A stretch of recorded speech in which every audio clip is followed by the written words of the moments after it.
Hey, what's up, you guys? My name is Cameron Brown, and this is the autobiography of my motor development using the motor mountain metaphor. Enjoy. A little over a year ago, I was in bondage. Now I'm back out here reaping the blessings and the benefits that go along with everything that's out here for kings like us. The reason why we like this jewelry and this diamonds and stuff, and they don't understand, is because we really from Africa, and that's where all this stuff come from, and we originate from kings, you know what I'm saying? So don't look down on the youngsters. Alright, so what does the motor mountain mean exactly? Well, the motor mountain of development simply represents a way in which motor development can be explained. So, from this, we can see development is kind of like climbing a mountain, as it requires an actor. In this case, it's my autobiography, so I would be the actor. And then we have the base, and this is a period in which everyone begins at. Everyone that's born, atypical or normal, we all start at the base of the mountain. And then we have our end destination, which is going to be the top of the mountain. There is the reflexive period, there's the pre-adaptive period, there's the fundamental patterns, context specific, and skillful period. So when I think about the prenatal part of my development, this is obviously all the stuff that happened before birth. In this part, we see our first movements, so that's when mothers think of when they feel their baby kicking and stuff like that. Pregnant with Cameron.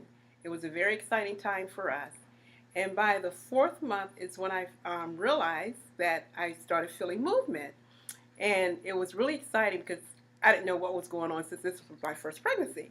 But anyway, I was excited, and the feet started kicking, the stomach started, little pokes here and there in the stomach. I was born on October 26, 1993. And it was a fabulous day. It really was. He came out kicking and screaming. He had all 10 fingers and toes. During my pregnancy with Cameron, I was not involved in any teratogens, such as smoking, drinking, or substance abuse that could have disturbed the development of my baby. This allowed Cameron to experience a healthy prenatal course of development. Around 3.5, 4 months, we would feed Cameron, a bottle feed Cameron, and certain motor skills that I noticed that he was developing. One of which was he would, with his right hand, as I'm bottle feeding him, he would reach up and grab the pinky of my hand, and he would squeeze it and hold on tightly to it as I'm feeding. Then I would remove my finger and I would put my finger just above his head and move it from left to right, and just to watch whether or not he would follow, as they used to say, the bouncing ball. But in my case, it was my finger, and his eye coordination was really quite fascinating for that young. Around, I guess it would be 6.5, maybe 7 months or so, we would place Cameron on the bed on his back. This is where he would start out, and we would notice that Cameron would begin to roll on his own over to his tummy, and that was a position. As we would move him down to the floor of our carpet at home, he would begin to get up on his knees, and he would crawl. We would place certain toys a little distance away from him, and he would just begin to crawl over to reach the toys that were some of his favorites. And I would say maybe about a month and a half or two later, we began to notice that Cameron would begin to pull himself up. While using the coffee table in our home, he would pull himself up and just stand there for long periods of time. And then he would begin to, as he built his confidence in standing, he would begin to move around the table while holding onto the table for balance. And that was definitely a skill that he enjoyed doing, because he was inquisitive and curious, as all children are. He wanted to be able to get to certain things that he once was not able to reach, so he was now able to make his way on over and touch those things that interested him. Around 10 months, Cameron, of course, had been walking since he was 7.5 months. So by 10 months, Cameron was really a lot more confident in his walking and getting around. He had actually began to start running and chasing his toys. On the feeding side, we would just sit Cameron in his high chair. It was no longer the bottle feeding. We would actually give him a spoon, which he would pick up with his right hand. That was his stronger hand. He would do things with his left too, but we knew that the right hand was definitely the stronger of the two, and he would be right-handed. But he would pick up the spoon and begin to eat the baby food. So that was, I would say, the end of the pre-adaptive period. Around a year and a half, 18 months or so, by this time Cameron was really, his motor skills were really strong. He was actually running, jumping, he was climbing. We were able to, manipulate the ball and throw it into the hoop. And he, of course, was running and jumping in his room. He had toy boxes and toy chests, so he was able to push objects away from him or pull them towards him.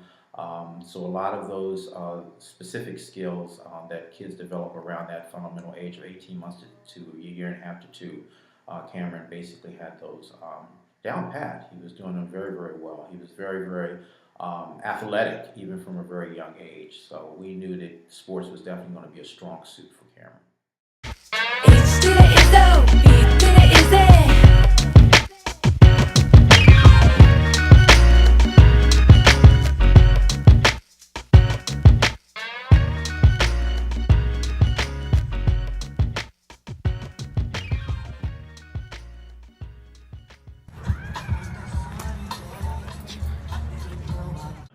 So when we talk about the context specific, this is a phase that is going to be ontogenetic, so it's specific to each individual.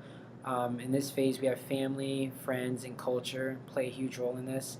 I feel like being American, the culture aspect definitely played a huge role into the sports that I played. So here in America, football, baseball, and basketball are very big here. So I feel like that's the reason I fell in love with those three sports. I possess the context-based knowledge and experience. So for basketball, I've been playing since I've been able to walk. That was the first sport I learned how to play. I played it all the time. I spent all of my time with my grandfather playing basketball. When I got to 7, I played baseball because of my best friend. He was always playing baseball. I thought it was really cool, so I wanted to play baseball. So I've been playing baseball ever since 7 years old. And then football has always just been that sport that like me and my friends play for pickup. So naturally through that, and plus we have Super Bowl and everything else, I've learned a lot, and I've also been able to practice what I've seen. So I would say baseball is definitely the one I want to focus on because I feel like I meet the criteria for a skillful development in this sport with flying colors. So we have, it's voluntary. I'm efficient when I play it. I'm adaptive when I play it. So we could be playing in rain, for example, and I'm still able to perform at the same level as if it were, 75 degrees and sunny with clear skies.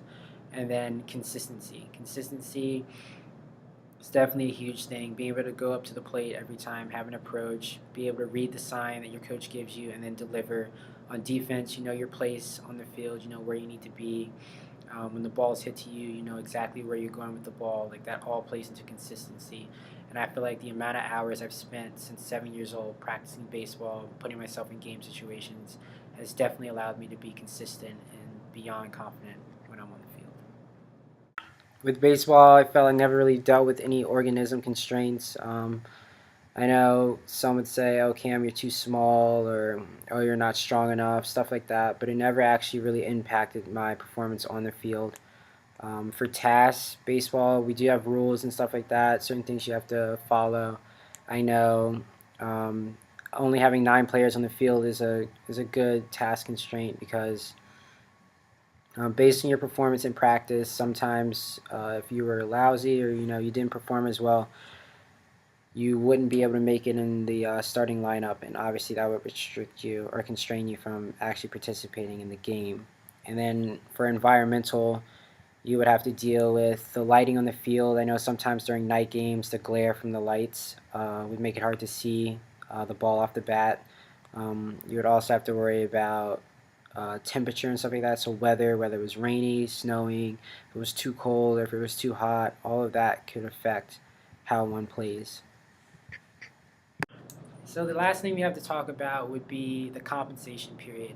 As you know, compensation can happen at any point in the motor mountain. For me personally, I've never really had to deal with compensation in any way. I've never been majorly hurt to any degree or anything like that.